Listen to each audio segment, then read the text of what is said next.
In this video, we're going to take a look at the timeline, or you might call it a Gantt chart. And this allows us to view our tasks in a timeline or linear fashion. On the timeline view, you'll notice we have the same filters as in the Kanban board. And if you want to see how those work in more detail, you can check out the Kanban video where we cover the filters in a little bit more detail. So how do you get to the timeline? Well, you can come over to the Orbital icon here, come down to Kanban and Timeline, and then it'll take you to this view. It'll probably launch you into the Kanban board, but just click Timeline and then you can start managing your tasks in this timeline view. The first thing you'll probably notice is that we have two tasks that are missing start and end dates. So if you want a task to be rendered on the timeline, it needs both a start and an end date. If you don't have dates, you'll see this report and you can hop into this view report section where you'll see the tasks that don't have the dates. If you click this edit button, you can go to the Gutenberg editor and change those in the right sidebar or wherever you have placed your meta boxes. It would look something kind of like this. Scroll down and then make changes to the start and due date, and then that will render on the timeline. Let's head back over to the timeline. Next thing I want you to see is we have views starting at the year. So if you have really long projects or you just want to see what you did last year, what you might have next year, you can see the year view and then start zooming in down to the month, week, day, 12-hour, and 6-hour view. I will note on the 12 and 6-hour view, our titles are snapped to the far left. So as you start scrolling, and there's a scroll bar down at the bottom of the canvas here, you'll notice they will move with you, which is a really nice feature. So you can always see where you're at and what you're working with. And then you can click those titles to view more details in the off-canvas drawer. I'm going to hop back to the week view, and we have these plus and minus buttons to help you get a little bit more control. So let's zoom out just a little bit. If you wanted to take a screenshot or a snapshot, you can customize this to have a really nice view of all your projects in that range. Okay, the next thing I want to talk about is what you can do to edit the dates. So if you wanted to push this whole project from August out to October, you just click that parent and drag, and every single task will auto-update its start and end dates. So we have it set for about the middle of October. When you're dragging on month and year, it's not going to be very exact. If you want exact days, you need to drop down to the day view or manually enter the dates in the due date and start date boxes here.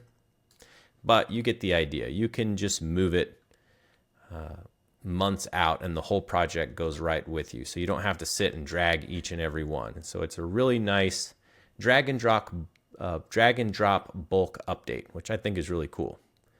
On refresh, we should see this in October.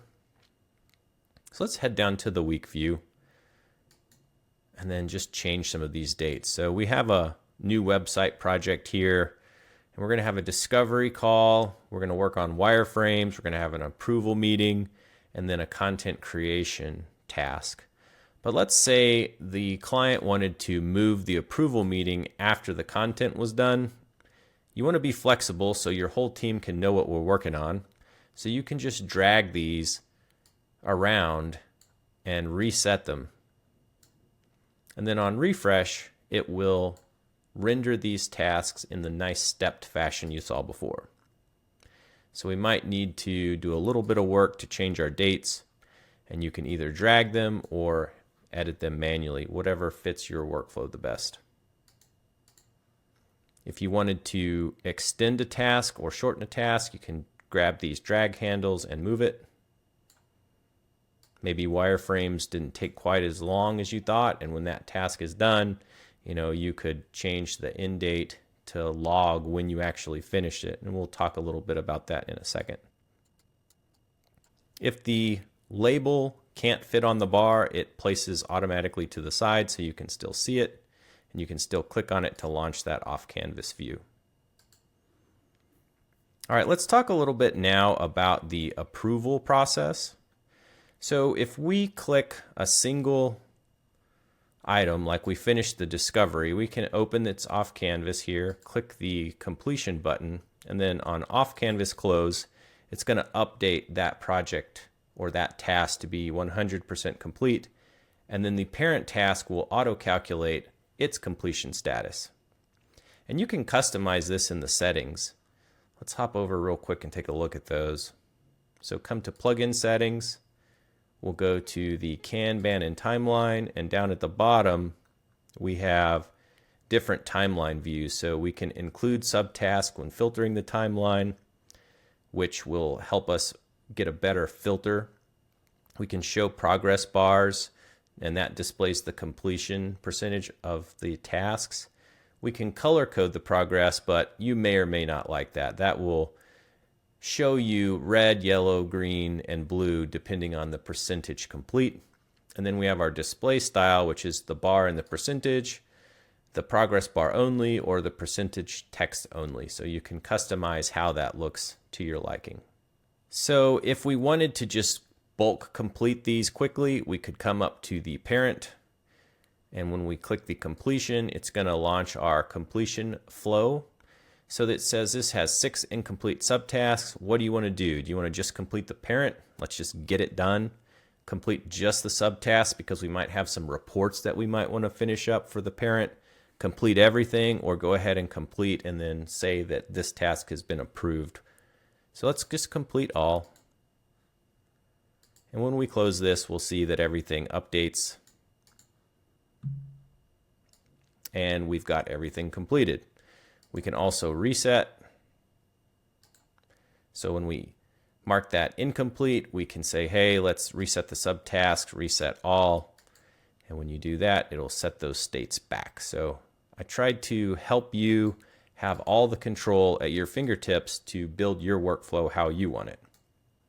Finally, let's make a couple updates manually.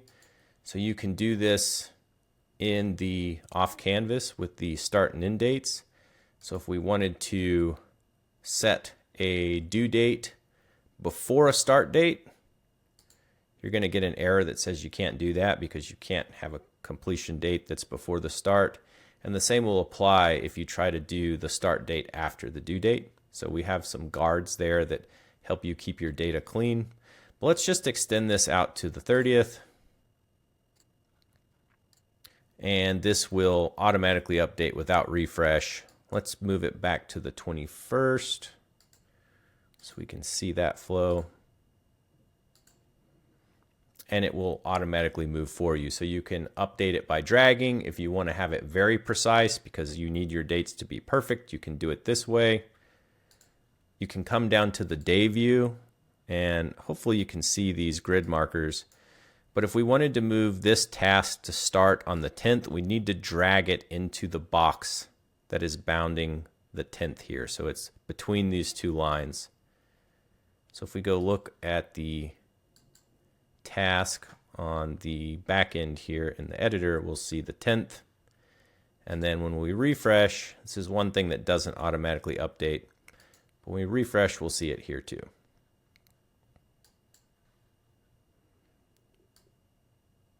Can drag it back to start on the 9th, and the same auto updates will apply.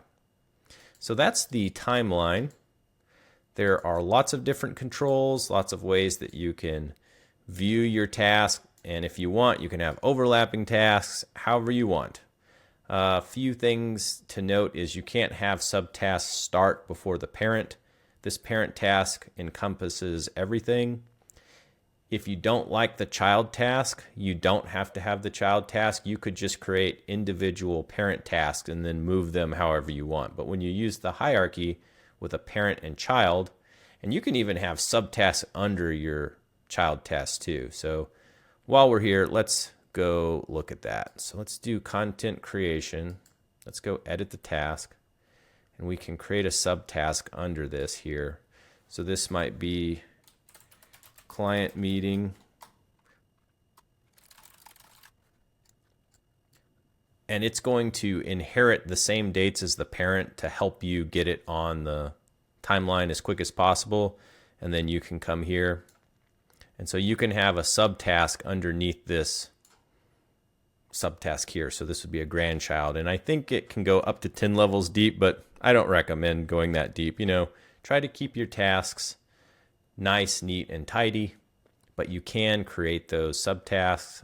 We could even create one more. So this might be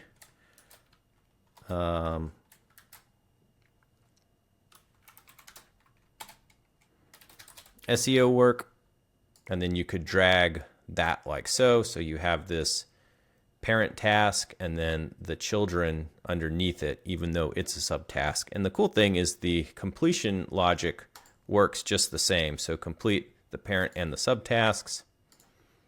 And now that one and these two will update and reset everything back, just like so. So you get the picture. It's a really great tool to help you see and manage your dates. Click in to see the details. Click over on the parent and you can read everything. You can see the subtasks here and complete them that way, however you want. Try to make it your workflow so that you can build this to fit your organization. Thanks for watching, and we'll see you in the next videos diving deeper into Orbital.